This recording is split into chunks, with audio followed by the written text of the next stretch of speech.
Duo-type spécial Lacoste Ladies Open de France.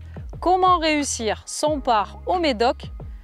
4 joueuses du LED nous font le privilège de séquencer le trou, driving, attaque de green, sortie de bunker et putting dosage. Et qui dit driving, dit puissance. Johanna, la big star, c'est à toi maintenant. Allez. Alors ici au Médoc, l'importance du driving est cruciale. On a des trous assez longs, assez larges, mais tout dépend des conditions climatiques. Là aujourd'hui, pas un brin de vent. Je ne change pas grand-chose sur ma posture, ni sur ma façon de taper le drive. Donc là, je prends ma cible, mon point de repère à 30 cm.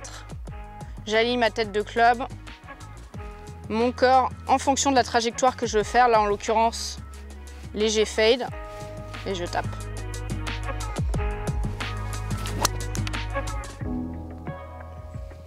Dans le cas où il y a beaucoup de vent, ce qui est souvent le cas ici, la seule modification que je fais, c'est au niveau du statique.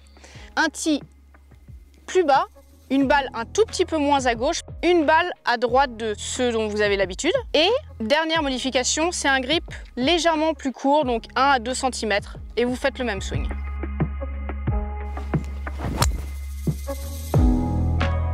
Attaque de green spécial Médoc avec la joueuse du LED, Justine Reher. Alors ici au Médoc, les greens sont bien défendus, ils sont très pentus.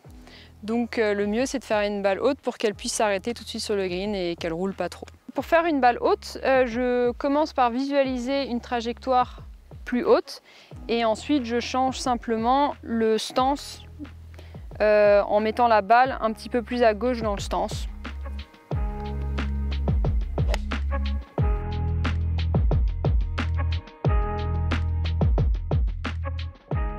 C'est simple ça finalement. Je visualise, je change ma position de balle Et je tape. et je joue. Facile. On se retrouve dans le bunker avec Isabelle Boineau, vainqueur sur le LED.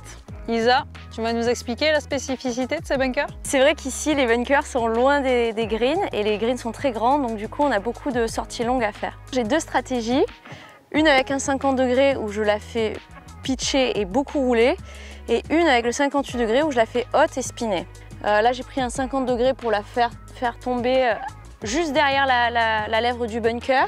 Donc en premier je vais ouvrir la face de club bien sûr et je vais incliner le shaft plutôt vers le bas pour pouvoir bien glisser sous la balle.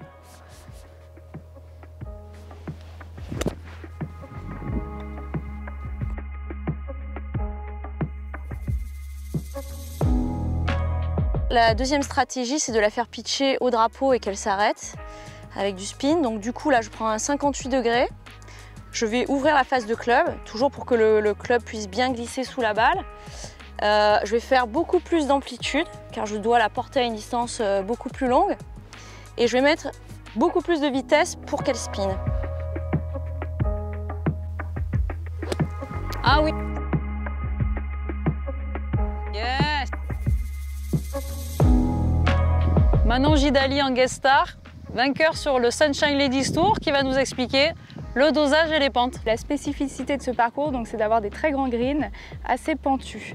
Donc aujourd'hui, on va voir la partie long putt avec pente et comment moi je procède dans ces moments-là. Donc ma routine sur ce type de putt, ça va être de marcher la distance pour me rendre compte de combien de mètres j'ai à putter et de pouvoir également voir de derrière ce que fait la pente, et je vais également regarder sur le côté pour voir s'il y a des pentes que j'ai pas pu voir de derrière. Donc à partir d'ici, on voit que la pente va vraiment partir sur la droite. Donc je vais, entre ma balle et ce point, je vais choisir un point de passage. Donc ici, on est à peu près sur ce passage. Donc j'ai ma distance en tête, qui est à peu près 15 mètres. Et donc là, je vise mon point de passage qui est sur mon break.